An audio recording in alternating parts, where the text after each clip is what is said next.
Hi everyone, I hope you're all keeping well. This is Mr Neel Raithatha, also known as the Wax Whisperer. Thank you for joining me in my latest video. This is of a patient who attended with bilateral, fully occluding, soft and sticky earwax. And we're just commencing in this, the patient's left ear. As you can see, the patient's entrance to the ear canal is somewhat narrow, and you can tell that we're near the entrance because of these hairs. So these hair strands, these hair that are protruding from the back part of the ear canal, they should only be located on the outer third of the ear canal. And that's the cartilaginous portion, and that's where the hair follicles are found.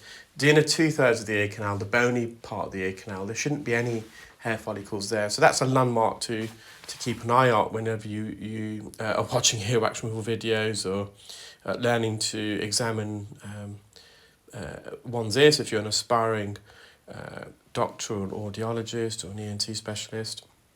Now, just to the left, you can see the cartilage where the wax is. So that cartilage, that's the second bend. The ear canal has two bends. It's evolved to have a meander, so an S bend. And that is believed to be an evolutionary advantage as to protect the eardrum. So if you have any foreign matter or debris that enters the ear, for example, a twig, if the ear canal is completely straight, there's an increased likelihood of that twig penetrating through the ear canal and through the eardrum. And when you've got this meander, when you've got an S bend, it somewhat protects the eardrum from instances such as that. So with this consistency of wax, it's very sticky and stodgy. It can be very hard to vacuum because it kind of clogs up the inside of the suction probe. Also, the wax is quite loose as well, so it comes out with little bits. Therefore, quite often with this consistency of wax, I put a lot of olive oil spray in. And what the olive oil does, it does several things actually. Not only does it lubricate the internal part of the suction probe, so if there is any wax that's getting clogged up inside, it helps to free it. It also lubricates the ear canal wall, so there's less resistance when the wax is coming forwards and being extracted. And finally, the olive oil helps to bind the wax together, to give it some structure so it comes out in bigger lumps. Now this wax is really compressed and it's all the way to the eardrum. This is just a bit of dead skin here on the front part of the ear canal. And the best consistency I can describe this earwax as being, I've just put some more drops in there, you can probably see that sitting at the base. It's either like mashed potato, I use that quite a lot. I like my food analogies because we can all kind of relate to them, but also very wet mud. That's another type of consistency, and it's always difficult to remove that type of consistency. I enjoy removing all types of wax, but I most enjoy removing harder lumps of wax, truth be told, and because it comes out in bigger pieces and you can use sometimes hooks and scoops and get it out in a big, or forceps even. With this, when it's a wet type of wax, you get a lot of staining around the ear canal, which is not a problem. A bit of wax is good for you. So let me explain the myth of earwax, because I know sometimes in comments people often query why there's a bit of wax left behind, and why I don't attempt to remove all the wax. And that's because earwax is actually a natural, healthy substance. We all, or I would say the majority of us, produce earwax, and in the majority of us, 90 to 95% of the population, this wax naturally migrates and comes out the ear on its own accord.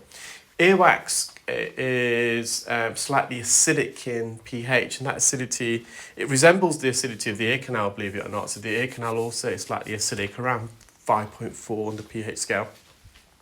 And earwax, and the acidity helps to inhibit certain bacterial and fungal growth. It also acts as an insect repellent, the acidity. And earwax is greasy and oily, just like on this patient's ear, and that helps to moisturise the skin within the ear canal, so it prevents the skin from drying and cracking. And finally, earwax is sticky, so any foreign particles, dust, dirt, pollen that enter the ear, they can stick onto the wax. And as the wax migrates, it kind of self-cleanses the ear. So I've cleared the blockage out, just a bit of wax at the bottom there, just hovered over, I've got the majority out. This bit, I was just going to leave that because it's on the bony part. We've got a nice visible eardrum there. You can just see how narrow that ear canal is. The suction probe is being used to stretch it open and keep it ajar. So that's the first ear. So yeah, it's a bit of wax, that's fine. And remember, this is magnified. And I know some people that watch the videos they want to see everything's big and fine. And I get that because you're watching the video, but you've got to be hopefully understand our position. We're not here to remove every little aspect. It can be dangerous and unnecessary. If someone was in your ear and they unnecessarily tried to remove a piece of wax that wasn't causing any symptoms, wouldn't have helped you improve your symptoms any further, and something goes wrong, and you're then going to question that practitioner or healthcare professional. So sometimes less is more. Now, whenever there's a bit of wax around the edge and it's like, I just quickly hover over, and if it comes, brilliant. If not, we just leave that, it's fine, it's not a problem. And sometimes we do get patients when we watch the video back, and I think maybe I'm a victim of my own success in some ways. Patients always comment, oh, you've left a bit here, left a bit, and you can have to explain to them, well, you don't really want to remove that, more for your own benefit. Now, I'm not OCD, but I do like things very clean and in certain ways, so sometimes it's hard for me to kind of stop myself from trying to over-clean the ear, because when you're doing a procedure, you obviously want to make it as clean as possible, but then with experience you learn, you just got to rein back a bit, and that's something that I've had to learn over time as well, and it's something that I stress to our clear wax delegates too, like try not to be too cute or too smart, just refrain yourself sometimes less is more. Yeah, so that's my tip to anyone who's learning to remove earwax. So this is the patient's right ear. Now the entrance is even narrower, stretching that ear open. It's stodgy wax. Managed to remove the bulk of it, just the final lump here. And I think this patient's eardrum is a bit of tympanosclerosis, a bit of scar tissue, calcification of the eardrum.